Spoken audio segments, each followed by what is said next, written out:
चतुर्थ अध्याय श्रीमद् भागवत का स्वरूप, प्रमाण, श्रोता वक्ता के लक्षण, श्रवण विधि और महात्म्य। शनकादि ऋषियों ने कहा, सूत जी, आपने हम लोगों को बहुत अच्छी बात बताई। आपकी आयु बढ़े, आप चिरजीवी हो और चिरकाल तक हमें इसी प्रकार उपदेश करते रहें। आज हम लोगों ने आपके मुख से श्रीमद् भागवत का अपूर्व महात्म्य सुना है। सूत जी, अब इस समय आप हमें यह बताइए कि श्रीमद् भागवत का स्वरूप क्या है, उसका प्रमाण, उसकी श्लोक संख्या कितनी है, किस विधि से उसका श्रवण करना चाहिए, तथा श्रीमद् भागवत के वक्ता और श्रोता के क्या लक्षण हैं। अभिप्राय यह है कि उसके वक्ता और श्रोता कैसे होने चाहिए। सूत जी कहते हैं, ऋषिगण, श्रीमद् भागवत और श्री भगवान का स्वरूप सदा एक ही है और वह सच्चिदानंदमय। भगवान श्री कृष्ण में जिनकी लगन लगी है, उन भावुक भक्तों के हृदय में जो भगवान के माधुर्य भाव को अभिव्यक्त करने वाला, उनके दिव्य माधुर्य रस का आस्वादन कराने वाला सर्वोत्कृष्ट वचन है, उसे श्रीमद् भागवत समझो, जो वाक्य ज्ञान, विज्ञान, भक्ति एवं इनके अनुभूत साधन चतुष्टय को प्रकाशित करने वाला है तथा जो माया का मर्दन करने में समर्थ है, उसे भी तुम श्रीमद् भागवत समझो। श्रीमद् भागवत अनंत अक्षर स्वरूप है। इसका नियत प्रमाण भला कौन जान सकता है। पूर्व काल में भगवान विष्णु ने ब्रह्मा जी के प्रति 4 श्लोकों में इसका दिग्दर्शन मात्र कराया था। विप्रगण, इस भागवत की अपार गहराई में डुबकी लगाकर इसमें से अपनी अभीष्ट वस्तु को प्राप्त करने में केवल ब्रह्मा, विष्णु और शिव आदि ही समर्थ हैं, दूसरे नहीं। परंतु जिनकी बुद्धि आदि वृत्तियां परिमित हैं, ऐसे मनुष्यों का हित साधन करने के लिए श्री व्यास जी ने परीक्षित और सुखदेव जी के संवाद के रूप में जिसका गान किया है, उसी का नाम श्रीमद् भागवत है। उस ग्रंथ की श्लोक संख्या 18,000 है। इस भावसागर में जो प्राणी कलिरूपी ग्रास से ग्रस्त हो रहे हैं, उनके लिए वह श्रीमद् भागवत ही सर्वोत्तम सहारा है।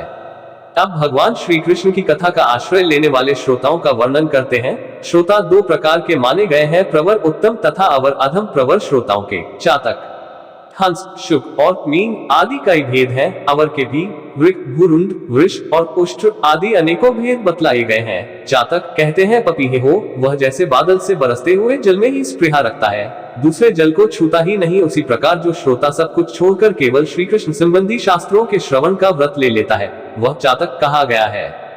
जैसे हंस दूध के साथ मिलकर एक हुए जल से निर्मल दूध ग्रहण कर लेता और पानी को छोड़ देता है, उसी प्रकार जो श्रोता अनेकों शास्त्रों का श्रवण करके भी उनमें से सार भाग अलग करके ग्रहण करता है, उससे हंस कहते हैं। जिस प्रकार भली भांति पढ़ाया हुआ तोता अपनी मधुर वाणी से शिक्षक को तथा पास आने वाले दूसरे लोगों को भी प्रसन्न करता है, उसी प्रकार जो श्रोता कथावाचक व्यास के मुंह से उपदेश सुनकर उसे सुंदर और परिमित वाणी में पुनः सुना देता और व्यास एवं अन्याय श्रोताओं को अत्यंत आनंदित करता है, वह शुक कहलाता है।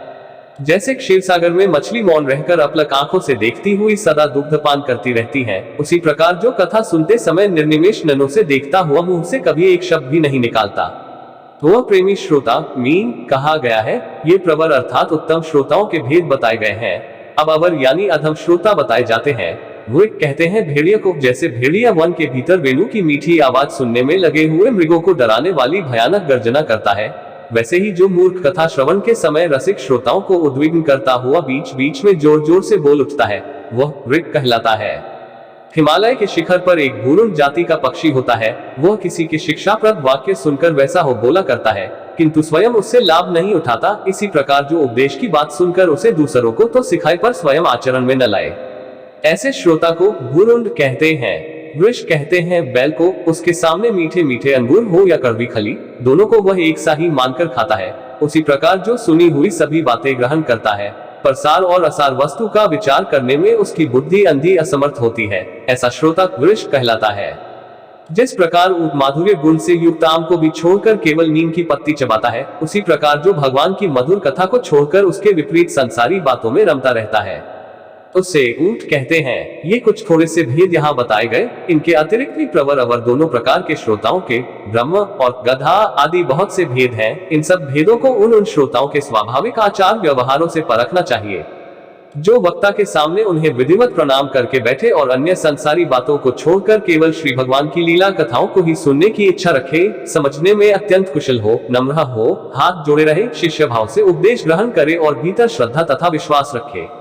इसके सिवा जो कुछ सुने उसका बराबर चिंतन करता रहे, जो बात समझ में न आई पूछे और पवित्र भाव से रहे तथा श्री कृष्ण के भक्तों पर सदा ही प्रेम रखता हो, ऐसे ही श्रोता को वक्ता लोग उत्तम श्रोता कहते हैं। अब वक्ता के लक्षण बतलाते हैं। जिसका मन सदा भगवान में लगा रहे, जिसे किसी भी वस्तु की अपेक्षा न हो, जो सबका सुहृद और दीनों पर दया करने वाला हो तथा अनेकों युक्तियों से तत्व का बोध करा देने में चतुर हो, उसी वक्ता का मुनि लोग भी सम्मान करते हैं। विप्रगण, अब मैं भारतवर्ष की भूमि पर श्रीमद् भागवत कथा का सेवन करने के लिए जो आवश्यक विधि है उसे बतलाता हूँ, आप सुने। इस विधि के पालन से श्रोता की सुख परंपरा का विस्तार होता है। श्रीमद् भागवत का सेवन 4 प्रकार का है, सात्विक, राजस, तामस और निर्गुण, जिसमें यज्ञ की भांति तैयारी की गई हो, बहुत सी पूजा सामग्रियों के कारण जो अत्यंत शोभा संपन्न दिखाई दे रहा हो और बड़े ही परिश्रम से बहुत उतावली के साथ 7 दिनों में ही जिसकी समाप्ति की जाए, वो प्रसन्नता पूर्वक किया हुआ श्रीमद् भागवत का सेवन राजस है। 1 या 2 महीने में धीरे धीरे कथा के रस का आस्वादन करते हुए बिना परिश्रम के जो श्रवण होता है वह पूर्ण आनंद को बढ़ाने वाला सात्विक सेवन कहलाता है। तामस सेवन वह है जो कभी भूल से छोड़ दिया जाए और याद आने पर फिर आरंभ कर दिया जाए। इस प्रकार 1 वर्ष तक आलस्य और अश्रद्धा के साथ चलाया जाए, यह तामस सेवन भी न करने की अपेक्षा अच्छा और सुख ही देने वाला है। जब वर्ष, महीना और दिनों के नियम का आग्रह छोड़कर सदा ही प्रेम और भक्ति के साथ श्रवण किया जाए, तब वह सेवन निर्गुण माना गया है। राजा परीक्षित और सुखदेव के संवाद में भी जो भागवत का सेवन हुआ था वह निर्गुण ही बताया गया है। उसमें जो 7 दिनों की बात आती है वह राजा की आयु के बचे हुए दिनों की संख्या के अनुसार है। सप्ताह कथा का नियम करने के लिए नहीं, भारतवर्ष के अतिरिक्त अन्य स्थानों में भी त्रिगुण, सात्विक, राजस और तामस अथवा निर्गुण सेवन अपनी रुचि के अनुसार करना चाहिए। तात्पर्य यह कि जिस किसी प्रकार भी हो सके श्रीमद् भागवत का सेवन उसका श्रवण करना ही चाहिए। जो केवल श्री कृष्ण की लीलाओं के ही श्रवण, कीर्तन एवं रसास्वादन के लिए लालायित रहते और मोक्ष की भी इच्छा नहीं रखते, उनका तो श्रीमद् भागवत ही धन है, तथा जो संसार के डहकों से घबराकर अपनी मुक्ति चाहते हैं उनके लिए भी यही इस भावरोग की औषधि है। अतः इस कलिकाल में इसका प्रयत्न पूर्वक सेवन करना चाहिए। इनके अतिरिक्त जो लोग विषयों में ही रमण करने वाले हैं, सांसारिक सुखों की ही जिन्हें सदा चाह रहती है, उनके लिए भी अब इस कलयुग में सामर्थ्य, धन और विधि विधान का ज्ञान न होने के कारण कर्ममार्ग यज्ञादि से मिलने वाली सिद्धि अत्यंत दुर्लभ हो गई है। ऐसी दशा में उन्हें भी सब प्रकार से अब इस भागवत कथा का ही सेवन करना चाहिए। यह श्रीमद् भागवत की कथा धन, पुत्र, स्त्री, हाथी, घोड़े आदि वाहन, यश, मकान और निष्कंटक राज्य भी दे सकती है। सकौम भाव से भागवत का सहारा लेने वाले मनुष्य इस संसार में मनोवांछित उत्तम भोगों को भोग कर अंत में श्रीमद् भागवत के ही संग से श्रीहरि के परम धाम को प्राप्त हो जाते हैं। जिनके यहाँ श्रीमद् भागवत की कथा वार्ता होती हो तथा जो लोग उस कथा के श्रवण में लगे रहते हो, उनकी सेवा और सहायता अपने शरीर और धन से करनी चाहिए। उन्हीं के अनुग्रह से सहायता करने वाले पुरुष को भी भागवत सेवन का पुण्य प्राप्त होता है। कामना 2 वस्तुओं की होती है, श्री कृष्ण और धन की। श्री कृष्ण के सिवा जो कुछ चाहा जाए यह सब धन के अंतर्गत है। उसकी धन संज्ञा है। श्रोता और वक्ता भी 2 प्रकार के माने गए हैं, एक श्री कृष्ण को चाहने वाले और दूसरे धन को। जैसा वक्ता वैसा ही श्रोता भी हो तो वहां कथा में रस मिलता है, अतः सुख की वृद्धि होती है।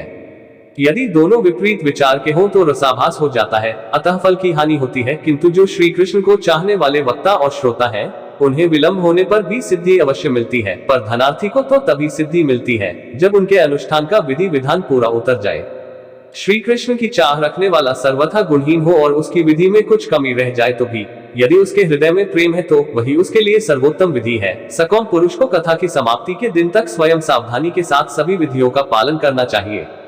भागवत कथा के श्रोता और वक्ता दोनों के ही पालन करने योग्य विधि यह है, प्रतिदिन प्रातःकाल स्नान करके अपना नित्यकर्म पूरा कर ले, फिर भगवान का चरणामृत पीकर पूजा के सामान से श्रीमद् भागवत की पुस्तक और गुरुदेव व्यास का पूजन करे। इसके पश्चात अत्यंत प्रसन्नता पूर्वक श्रीमद् भागवत की कथा स्वयं कहे अथवा सुने, दूध या खीर का मौन भोजन करे, नित्य ब्रह्मचर्य का पालन और भूमि पर शयन करे, क्रोध और लोभ आदि को त्याग दे। प्रतिदिन कथा के अंत में कीर्तन करे और कथा समाप्ति के दिन रात्रि में जागरण करे। समाप्ति होने पर ब्राह्मणों को भोजन कराकर उन्हें दक्षिणा से संतुष्ट करे। कथावाचक गुरु को वस्त्र, आभूषण आदि देकर गौवी अर्पण करे। इस प्रकार विधि विधान पूर्ण करने पर मनुष्य को स्त्री, घर, पुत्र, राज्य और धन आदि जो उसे अभीष्ट होता है वो सब मनोवांछित फल प्राप्त होता है। परंतु सकौम भाव बहुत बड़ी विडंबना है, वह श्रीमद् भागवत की कथा में शोभा नहीं देता। श्री सुखदेव जी के मुख से कहा हुआ यह श्रीमद् भागवत शास्त्र तो कलयुग में साक्षात श्री कृष्ण की प्राप्ति कराने वाला और नित्य प्रेमानंद रूप फल प्रदान करने वाला है। समाप्तमित श्रीमद् भागवत महात्म्यम।